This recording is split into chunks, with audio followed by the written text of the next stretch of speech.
I started rapping seriously, if inexpertly, at about the same time I fell in love, also seriously and inexpertly.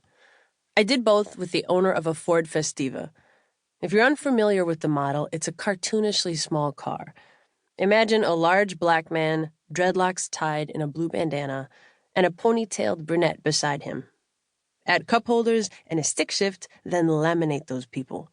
That's a Festiva. And that was us.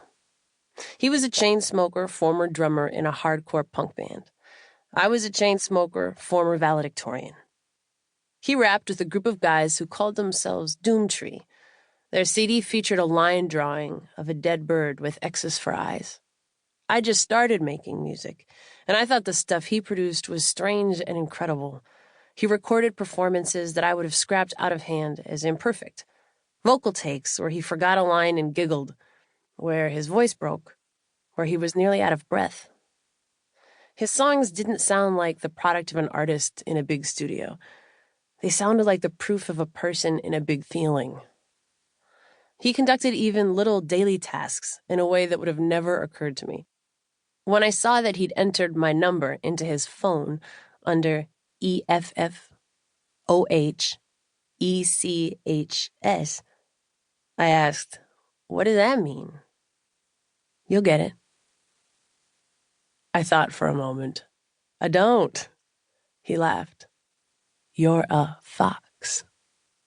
At 22, being loved by him was one of the best feelings I've ever had. Now, single at 36, and having traveled the world many times over, not too many feelings have compared. I'd grown up in South Minneapolis as a brainy, middle-class kid. When I was a girl, my parents called me Chatty Cathy, a nickname derived from a doll popular during the 60s with a pull string on her back, who emitted a constant stream of chatter until the string rewound.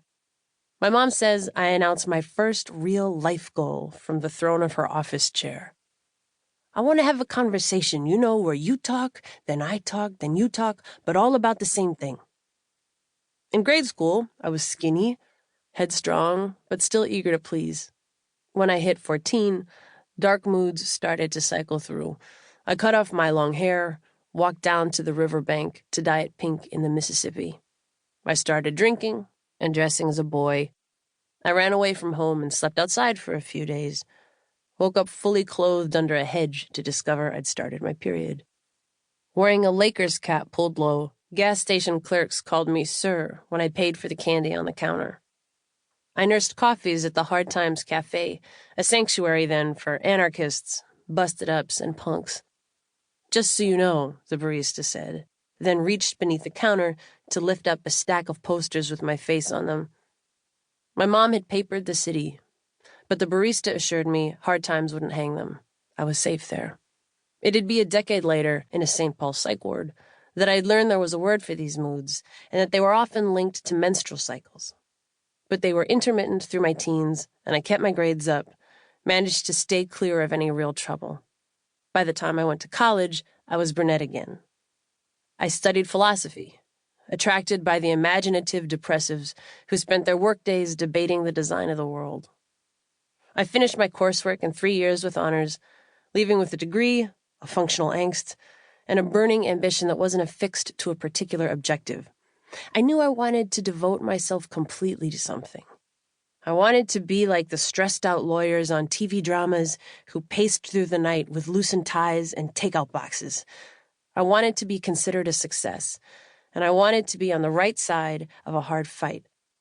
But I wasn't sure what job or even what field to pursue.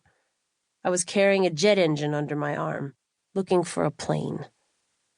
Meanwhile, the boy who'd eventually drive the Festiva did his growing up in an apartment unit with a devoted single mom. He was a smiley, round-faced kid with cat-like, almost black eyes. His dad split when he was 6. He loved his mother effortlessly and absolutely, but had an irrepressible independent streak, even when he was very small. Once locked in the closet by a cousin, he managed to attract an adult rescue by banging against the door, his little muffled voice shouting in the dark, "You can't keep a black man down!"